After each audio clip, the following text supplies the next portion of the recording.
Salut YouTube, c'est Pierre Morph. Aujourd'hui vidéo de deck profile Sacred Crown Control. Donc je vais vous lancer la decklist tout en vous expliquant le combo. Donc 3 Sacred Crown, carte phare du deck, lorsqu'elle est SP je pioche une. Ensuite un Zephyros l'élite, donc un aile noir, qui est là parce que Nid Hirondelle, je le sacrifie pour invoquer Sacred, ou inversement Sacred, je sacrifie pour invoquer Zephyros. Et il se spé du cimetière. Donc justement en renvoyant une carte une carte face recto de mon terrain à ma main. Donc si tu renvoies un Warwolf, tu le respect. Donc c'est très cool. Donc voilà, donc Zephyros. Ensuite une petite base TG, 2 Warwolf et 3 Strikers. Warwolf, je viens de vous expliquer le combo avec Zephyros. Et Striker, en fait, il est là pour aider la sortie de Trishula et la sortie des Synchro 6 avec Sacred. Donc ça permet de faire les synchros. C'est généralement le tuner le plus utilisé du deck. C'est lui qui fait la majorité des synchros. Donc ensuite un énorme il sera le tourbillon. BTL pour l'Icarus. Et surtout aile noire pour le spé quand j'ai les Zephyros qui se ramène assez rapidement grâce au nid d'hirondelle. Et très bon Cinto avec un très bon effet qui permet de sortir mettre des armures. Donc la classe. Tout ce que je peux dire. Donc ensuite 2 prêtres invocateurs. Bah c'est simple. Ça ramène la Sacred, je pioche une. Ça ramène Gulfaxi, je fais une Synchro 8 Stardust par exemple. Je ramène Zephyros, c'est pareil, je peux faire une Xyz, je peux faire plein de choses. Donc c'est très pratique. Donc la plupart du temps ça ramène Zephyros ou Sacred. De temps en temps Gulfaxi, mais bon c'est moins souvent. Donc voilà. Donc Gulfaxi, pour le prêtre invocateur et pour son effet de spé, pour moi en gros dans le deck c'est le 4ème TG Striker. Parce qu'il se spé exactement de la même façon. Enfin, exactement. Faut que l'adversaire contrôle en synchro. Mais bon, c'est pas trop dur généralement quand tu l'as en main. Ton adversaire sort vite une petite synchro et il est Synto 4. Donc ça te permet de vite te débarrasser du synchro. Donc ensuite, de Goblinberg. Alors Goblinberg, lui, il est franchement énorme dans ce deck. Alors en fait, il y a une majorité des combos qui est tournée autour de lui. Enfin, une majorité de sorties différentes que tu peux faire en fonction du monstre que tu as en main avec lui. Donc Goblinberg avec Gulfaxi. Comme tu normal, tu spé, tu fais une Synchro 8, donc Stardust, Colossal, Archidémon. Goblinberg, tu fais prêtre invocateur et tu commences à utiliser l'effet. Goblinberg, tu fais Sacred, tu pioches et tu fais Utopie. Goblinberg, tu fais Zephyros, tu peux avoir un monstre niveau 4 que tu pourras ramener après. Le plus intéressant, Goblinberg, tu ramènes Genex et Liberman. Tu peux faire un petit Triforce qui a l'effet des rouages anciens. Goblinberg, tu ramènes un Striker, tu fais une Synchro 6. J'allais dire Trishula. Ouais. Tu fais une Synchro 6 Brionne à Kugaya. Et Goblinberg, tu peux ramener un Mistral et tu peux faire un Armor Master. Donc, non, Armor Master. Oula, j'ai bugué. Donc, voilà, il est franchement très bien dans ce deck. Et en plus, il est Warrior pour le tuto avec un Rota. Donc, ensuite, un Sangan. Alors, Sangan, il tuto toutes les cartes que tu as besoin. Donc, il peut tuto les Warwolf, les Strikers, Gale, les Summoners, les Goblinberg ou les Burnman. Donc ça laisse généralement beaucoup de choix en fonction de ce que tu as besoin. Donc le plus souvent ça va tuto Goblinberg, Birdman et Summoner. Mistral et les TG un peu moins, mais voilà, ça dépend de la situation. Ensuite un KO, je ne joue pas BLS parce que je me le fais IRL, donc vous voyez comme mon extra, il y a des cartes pas très chères à part Trishula, qu'il faudra absolument que je me trouve pour le deck. Donc je mets pas BLS, je mets KO. Parce que j'ai pas envie qu'il coûte trop cher, sinon si j'aurais autant de sous que je voudrais, je me rajouterais les tour guides, parce que dans ce deck c'est vraiment pratique et BLS. Donc d'ailleurs, sur ceux qui ont les moyens de se faire ce deck, mais un peu plus cher, je vous conseille de jouer tour guide, parce que tour guide te permet de ramener l'évière, et l'évière te permet de ramener Sacred, et donc tu vas encore piocher. Donc voilà la petite information pour ceux qui veulent faire ce deck en version plus chère. Pour ceux qui veulent faire ce deck sur Den juste pour s'éclater avec les tour guides. Mais comme moi je vous présente mon deck IRL qui sera bientôt celui-là. Parce que j'ai déjà pas mal des cartes du deck. Donc voilà. Donc c'est fini pour les monstres. Donc il y a 20 monstres. Le deck tourne très bien comme ça. Franchement 20 monstres je trouve que c'est une bonne masse dans ce deck. C'est faisable aussi de jouer à 21-22 monstres. Mais c'est très bien à 20. Donc ensuite en magie, un pot d'avarice parce que je ne joue pas avec un BLS et un KO, je joue juste un KO. Donc le pot d'avarice souvent va récupérer le support TG et une Sacred pour la remettre dans le deck quand j'en ai plus dans le deck.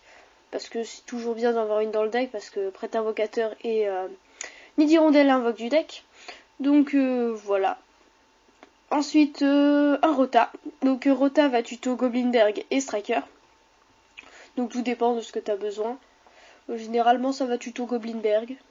Parce que c'est vrai qu'il y a beaucoup de combos tombés sur lui, qui tournent autour de lui. Mais bon, ça dépend. Ensuite 2 pods, donc très bien, rien à dire. Ne passe P, ça peut déranger, mais dans ce deck, tu joues des nids d'hirondelles et des appels de 30, donc tu peux carrément t'arranger pour spé pendant le tour adverse. Donc t'as même pas à t'inquiéter. Il y a des moments. Une allure, bon, il y a suffisamment de dark. 1, 2, 3, 4, 5, 6, 7, 8, 9, 10, 11. Ouais, bon, j'ai pas mal de dark. Je sais pas s'il y en a exactement 11 si j'ai mal compté. Mais bon, il y a suffisamment de dark pour jouer une allure. Ensuite, 2 permutations de créatures. Alors, dans ce deck, c'est très fort. Déjà, parce qu'il y a les TG. Donc, c'est nickel. Donc, les TG, tu les files.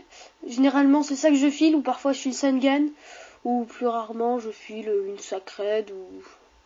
Enfin, voilà. D'ailleurs, faudrait que je regarde les relings. Si je fais une permute et que j'ai qu'une Sacred sur le terrain, et que je chaîne une hirondelle ou une Icarus, faut que je vérifie si je gagne pas quand même le contrôle du monstre adverse, mais sans lui donner le contrôle. Faudrait que je vérifie les relings. Donc si quelqu'un en sait mieux que moi, qu'il me le dise, parce que je sais pas si c'est écrit quelque part sur les relings. Donc franchement, ça serait pas mal de le savoir, parce que ça serait assez cool. Je fais une permute, il me donne un monstre et moi je lui donne rien. Donc franchement, je trouve ça assez drôle si jamais ça marche. Donc ensuite 2 typhons. Typhon, c'est bien 2. Pas besoin de plus, pas besoin de moins. 2 c'est nickel. Bon, violent, trou noir, reborn, les 3 petits staples vite fait. Rien à dire, surtout que reborn dans ce deck, tu peux faire une sacrée des piochines. Donc ensuite 2 petits hirondelles. Nid d'hirondelle. Donc sacrifice Zephyros ramène Sacred, sacrifice Sacred ramène Sacred, sacrifice Sacred ramène Zephyros. Donc voilà ce que tu peux faire avec des nids d'hirondelle. Donc tout dépend de la situation, mais généralement ça c'est sûr, c'est une carte qui aide vraiment dans le deck, qui fait accélérer le deck, et en plus ça peut faire une double attaque en battle phase, donc c'est vraiment bien. Ensuite donc on passe au piège 2 Icarus. Donc 2 Icarus, il y en a qui penseront peut-être que ça va pas marcher, il n'y a pas assez de BTL. Non, si. Avec 5 BTL, 2 Icarus, ça passe très bien dans le deck, ne vous inquiétez pas. On pourrait même la passer à 3 si on a envie, il faut juste rajouter un petit tuto de Touride pour Sungan, pour vite chercher le prêt invocateur. Là, on peut se permettre de jouer 3 Icarus et ça marche très bien. Mais 2, c'est très bien aussi. Donc 2 appels, c'est pour la Sacred. Généralement pour les TG ou Sungan. Généralement, ça ne sert qu'à ça. Ensuite, une force, une hommage et une death shout. Donc, des petites staple pièges. C'est le minimum, mais ça suffit pour que ça tourne très bien. Donc, j'ai 41 cartes. Ce deck est quasiment impossible à passer à 40 cartes, parce qu'il y a vraiment tous les combos qui sont utiles. Il y a vraiment beaucoup de cartes qu'on a besoin 2 fois, genre tout ça, ça. Enfin, voilà. Beaucoup de cartes qu'on a besoin 2 fois, donc... Et après, il faut compléter avec les staples et compagnie. Donc 41 cartes, franchement, c'est difficile de faire moins. Donc si vous arrivez à mettre 40, vous enlevez peut-être l'allure par exemple. Bon, c'est pas une bonne idée. Ou Rota. Moi perso, je la laisse parce que c'est franchement utile. Mais bon, donc 41 cartes. Bon, niveau extra, vous pouvez le changer à votre guise. Moi, j'ai pris un truc pas cher. Donc une Android, un Brionac, un Gaïa, un Rose Noir, un Triforce, un Armure Armor Master, je vais y arriver. Un Scrap, un Stardust, un Colossal, un Raid, un Trichou, et ensuite Xyz, Lévière et Léviathan. Dans ma version, on les sort pas beaucoup, mais dans une version Tour Guide, vous les sortez, pas de problème. Et 2 Utopies. Donc voilà. Donc ce deck, je vais me le faire IRL, donc je vais vous dire à peu près ce qui me manque. Comme ça vite fait. Donc les 3 Sacred j'ai, Zephyros peut-être j'ai trouvé, Warwolf peut-être j'en aurai un, Striker peut-être j'en aurai un, Mistral j'ai trouvé, Summoner normalement je les ai, Gulfaxi je cherche, Goblinberg normalement j'ai trouvé, enfin j'en ai un et je crois avoir trouvé l'autre, Burnman je crois que j'en aurai, enfin peut-être j'en avoir un, on verra, donc je les cherche. Sunganji, K.O. j'aurai sûrement, Gorze G. Alors, Pod Avarice, Rota, j'ai. 2 pods, je les cherche. Allure, je devrais avoir. Permute, j'ai. Typhon, j'ai. Violent, j'ai. Trou noir, j'ai. Rébande, j'ai. Nid-Hirondelle, je vais sûrement avoir les 2. Icarus, pareil. Cal, Force, Hommage, de chez j'ai. Niveau extra, il me manque juste Triforce. Armure Master, je vais peut-être avoir. Et Trichola. Et un Utopie, j'avais oublié. Donc voilà. Donc c'était Pierre Morph pour une vidéo de deck profile Sacred Crâne. Et puis voilà.